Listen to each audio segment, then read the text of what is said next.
Assalamualaikum and good evening. Today my team and I will talk about the coffee maker. For hundreds of years, making a cup of coffee was a simple process.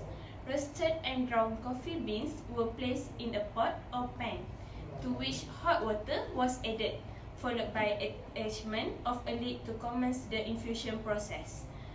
In France, in about 1710, the infusion brewing process was introduced.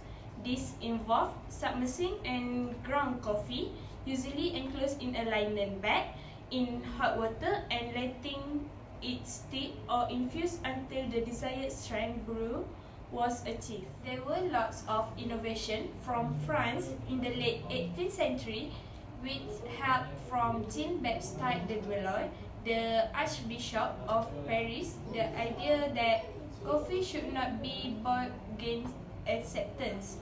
The first modern method for making coffee using a coffee filter, drip brewing, is more than 125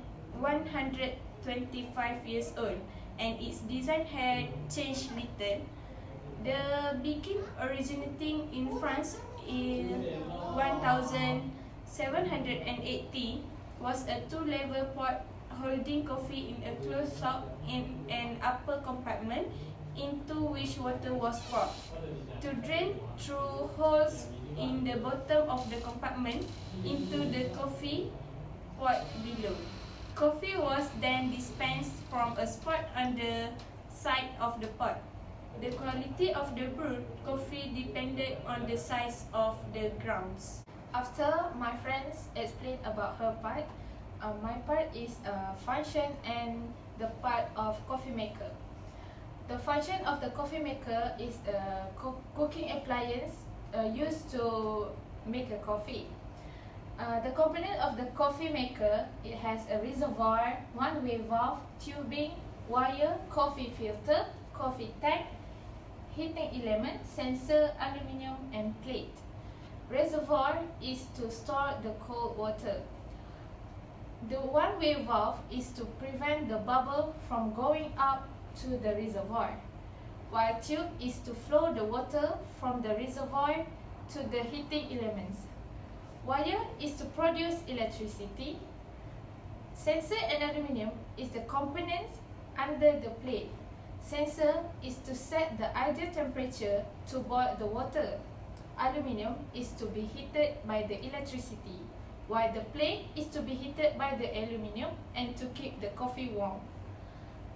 Coffee filter is to store the coffee beans, and the last one, coffee tank, is to store the coffee. Thank you. After my friends explain everything, now I will explain about how coffee maker works.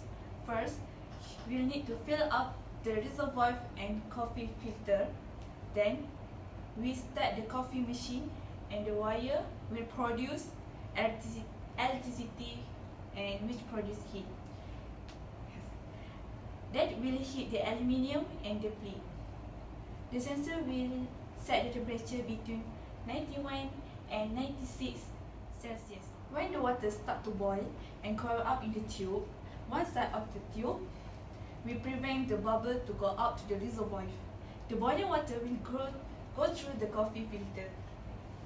The coffee filter will produce coffee to the coffee reservoir, and now you have the coffee. Okay, I will speak about the thermodynamics of coffee. Okay, when we start the coffee machine, the electricity will produce heat to the blade, which will heat up the water, and it will start to boil. So it will change from the compressed liquid phase to the saturated mixture liquid vapor phase. Okay, after this we will have a coffee. Okay, after this, let's compare two cups of coffee. Okay, this coffee is at the temperature of 45 Celsius, and this coffee at the temperature of 35 Celsius. Okay, if we thought of this, both of the coffees, of course, will lose heat. Okay, the amount of heat lost from this cup will be around 16 joule per second.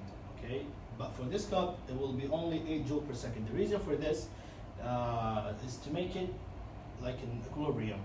Okay, so we can just say that this cup will lose 16 joule per second because it will take very short time to be cold.